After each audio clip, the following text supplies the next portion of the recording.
Hi, I'm Anushree and this is Get Trek Fit with Anushree. I'm a yoga teacher and a fitness coach, and you can find me on Instagram as Move with Anu.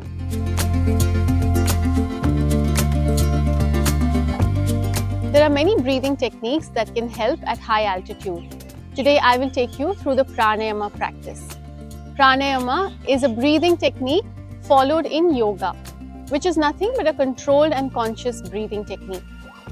Practicing pranayama regularly can improve blood circulation and concentration and allows for better body temperature regulation, all of which are very useful at high altitudes. We all know that at high altitudes the air is thinner and oxygen lesser than at sea level.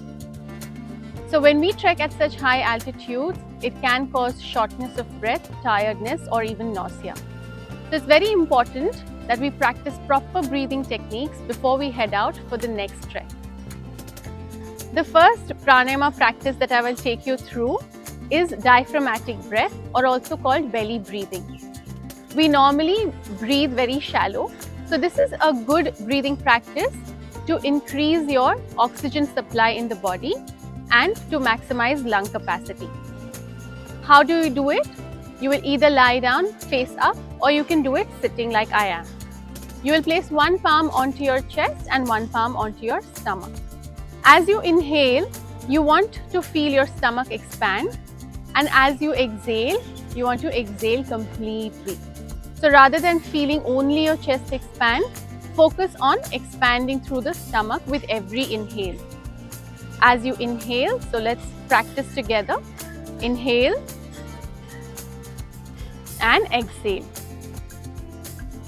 Inhale and exhale. With regular practice of the diaphragmatic breath, you will find your breath regulated and better. The next pranayama practice that I will take you through is Anulom Vilom, or the alternate nostril breathing with breath retention. This practice has a few contraindications. If you have high BP or you are pregnant, you will avoid breath retention. Otherwise, it is completely safe to do. So in this, you always begin the practice by inhaling from the left nostril for maybe a count of 3.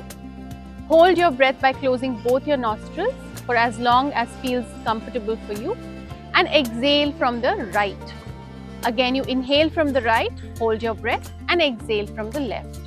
When you focus more on your exhales, that will really help you to push out all the toxins from your body, at the same time build your lung capacity and regulate your oxygen supply.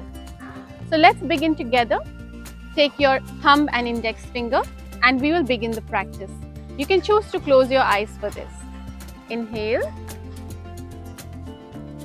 hold your breath, exhale. Inhale, hold your breath, exhale. This is one round. You can begin by doing 5 rounds and then gradually increase to 10 or 15 rounds of regular practice. And the last breathing practice that I will take you through is Kapalbati, or forceful exhalations. Again, there are contraindications to this.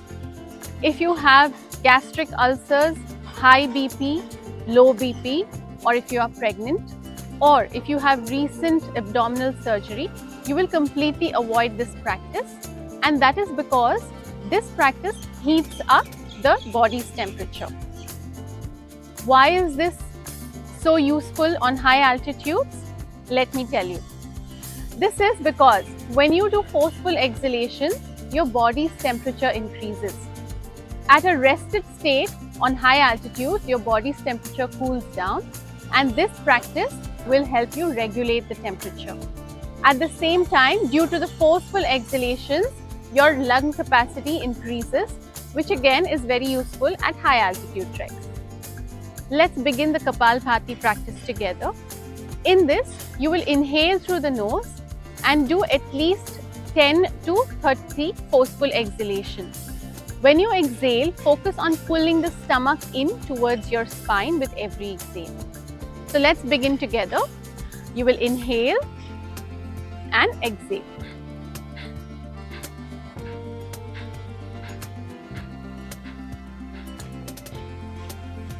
So you can start off with 30 forceful exhalations if you are new to this practice, and then gradually with practice increase the forceful exhalations to 50 or 100 as feels comfortable for you. So while these breathing techniques seem fairly simple, you will notice that with regular consistent practice of minimum 10 to 15 minutes daily will really help you regulate your breathing, keep your mind and body calm, and increase your lung capacity for a better trek experience. So when you head out for your next trek, make sure to add breathing techniques to your training regime. If you have any queries or suggestions for us with regards to fitness or breathwork, do write in the comments below.